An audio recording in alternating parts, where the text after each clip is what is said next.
Blandine Hugonnet à Rome pour Europe 1.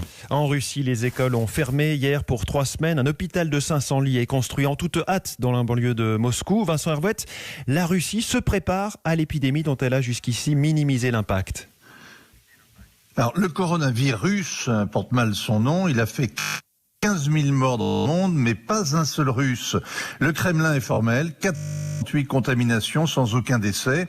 Évidemment, personne n'y croit.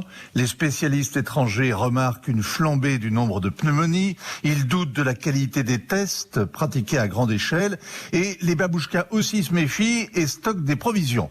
Vladimir Poutine prétend l'épidémie sous contrôle. Il traite la menace comme une affaire étrangère. Il a donc bouclé très tôt la frontière avec la Chine. Il met les voyageurs en quarantaine et il frime en envoyant à Milan cette semaine une centaine de médecins qui ont combattu le virus Ebola en Afrique avec des véhicules de désinfection épatant à la télé. La Russie met en scène son aide généreuse à l'Italie que les Européens ont abandonnée. L'Europe qui met en garde contre la désinformation sur l'épidémie, Vincent, des informations qui seraient favorables à la Russie.